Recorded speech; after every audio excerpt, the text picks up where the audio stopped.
اگر میں گلی گلی کی خاک چھانی اور نگر نگر گھوم کے اس کے حرم کے چکر کاٹے اور دیوانہ وار گھوما تو وہ بھی تو کہے مجھے تیرے چکر عاشق زار نظر آ رہے ہیں اور میں تجھے پسند کرتا ہوں، تو چکر کاٹ رہا ہے، میرے حرم کا طواف کر رہا ہے، میں تیرے اوپر رحمت نچھاور کر رہا ہوں۔ تو سننا چاہتا ہے بندہ کہ وہ بھی کہے کہ ہاں تیری محبت قبول ہوئی، تیری محبت مراد کو پہنچی۔ تو آواز آئی تم یہ چاہتے ہو نا کہ وہ بھی تم سے محبت کا اظہار کرے اور اعلان کرے، اور اس کی محبت کا تمہیں یقین تو ہے لیکن وہ مزید جو ہے وہ اذعان و یقین کے سانچے میں ڈھل جائے۔ تو کہا کہ یہ اگر تم چاہتے ہو تو تم ایک طریقہ بتاتا ہوں، تم محبت کا جواب چاہتے ہو، تم ان سجدوں کا جواب چاہتے ہو، تم طواف اور ان چکروں کا جواب چاہتے ہو، تو تمہیں بتاتا ہوں میرے رسول کی چوکھٹ پہ آؤ اور ان کی اتباع کرو، ان کی اتباع کرو۔ تم نکلے تو محبت کرنے تھے، تم عاشق زار بنے تھے، لیکن یحببکم اللہ، وہ خدا ہو کہ تم سے محبت کرے گا۔ اچھا، یہاں میں ایک اور جملہ کہنا چاہوں گا، اور وہ یہ کہ یہاں ذکر کیا گیا حضور کی اتباع کا، تو اتباع سے قبل بھی محبت، اتباع کے بعد بھی محبت۔ قل ان کنتم تحبون اللہ فاتبعونی یحببکم اللہ، یعنی اتباع سے پہلے بھی محبت، اتباع کے بعد بھی محبت۔ تو کوئی اتباع لالچ میں بھی ہوتی ہے، کسی غرض میں بھی ہوتی ہے کہ میں اس کی بات مانوں تو مجھے یہ ملے گا، لیکن کہا کہ تم نے میرے رسول کی اتباع ایسی کرنی جس کے آگے بھی محبت ہو، جس کے پیچھے بھی محبت۔ جب تم محبت کے دائرے میں رہ کے اتباع اور فرما برداری اور انقیاد اور اطاعت کے زمرے میں آ جاؤ گے تو پھر تم تو نکلے تھے رب سے پیار کرنے کے لیے، لیکن وہ رب ہو کے خود کہتا ہے میں اب تم سے پیار کرتا ہوں، اور درمیان میں اتباع میرے حضور کی آئی۔ یہ مائک جس کمپنی نے بنایا ہے، جب ہم مارکیٹ سے خرید کے لائے تھے تو اس کے ساتھ ایک چھوٹی سی بک بھی آئی تھی جس میں یہ بتایا گیا تھا کہ اس کو ہم نے استعمال کیسے کرنا ہے، خرابی کی صورت میں اس کی اصلاح کیسے ہوگی، اور اگر اس کے مطابق ہم اس کو استعمال کریں، جس طرح کی بیٹری اس کے اندر آنی چاہیے تو وہ ڈالیں گے تو دیر تک اس کے فوائد اور ثمرات حاصل کرتے رہیں گے۔ لیکن اگر ہم اس کتاب کو جو اس کے ساتھ ہمیں ملی تھی، جس کمپنی نے اسے بنایا ہے، تو اس کا طریقہ استعمال ساتھ بتایا ہے، اس کتاب کو پھاڑ کے پھینک دیں گے یا اس کو لپیٹ کے کہیں اونچی جگہ پہ رکھ دیں گے اور اس کو اپنی مرضی سے چلانا چاہیں گے تو پھر اپنی مرضی سے ہم اس سے فائدہ حاصل نہیں کر پائیں گے۔ تھوڑا وقت فائدہ حاصل ہوگا لیکن نتیجہ کچھ بھی نہیں ہوگا۔ تو جو کمپنی کوئی چیز تیار کرتی ہے تو اس کا طریقہ استعمال بھی ساتھ چھوٹی سی بک کی صورت کے اندر آپ کو دیتی ہے۔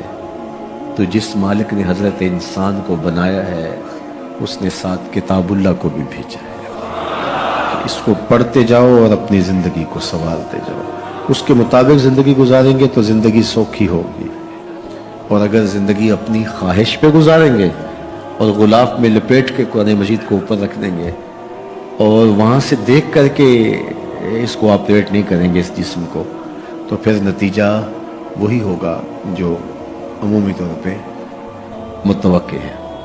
تو اس لیے التمسک بکتاب اللہ، اللہ کے بتائے ہوئے طریقہ حیات کے مطابق زندگی گزارنا ہو تو قرآن مجید کے بغیر ایک قدم بھی نہیں چلا جا سکتا۔ گر تو می خواہی مسلمان زیستن، نیست ممکن جزو قرآن زیستن، اگر تو مسلمان بن کے جینا چاہتا ہے تو قرآن مجید کے بغیر ایک قدم بھی نہیں چل سکتا۔ تو اس کتاب کے ساتھ تمسک اختیار کرنے کی تلقین کی۔ اللہ کے محبوب نے ارشاد فرمایا کہ میں تمہارے اندر دو بھاری چیزیں چھوڑ کے جا رہا ہوں، ان کو مضبوطی سے تھام لو گے تو کبھی گمراہ نہیں ہوگے۔ اولہما کتاب اللہ، ان میں سے پہلی چیز اللہ کی کتاب ہے، فیہ الہدی والنور فخذوا بکتاب اللہ واستمسکوا بہ، اس میں ہدایت ہے، روشنی ہے، اس کو مضبوطی سے پکڑ لو، اچھی طرح سے تھام لو، تم گمراہ نہیں ہوگے۔ یار جو شخص نابینا ہے اسے کیا پتا کہ یہ پھولوں کی بہاریں کیا ہوتی ہیں، جو پیدائشی نابینا ہے اسے کیا پتا ہے کہ آسمان پر بزم کواکب کے رنگ کیا ہے، اسے تتلی کے پروں میں قدرت کی صنائی کا کیا اندازہ ہو سکتا ہے، اسے مور کے پروں میں رنگوں کی مینا کاری کا کیا اندازہ ہو سکتا ہے، اسے پھوٹتے جھرنوں، بہتی ندیوں اور کوسے قضا کی رنگینی اور دھنک کی شوخیوں کا لطف کیسے نصیب ہو سکتا ہے، اس کو کیا پتا حسن کیا ہوتا ہے، اس کو کیا پتا جمال کیا ہوتا ہے۔ اسی طرح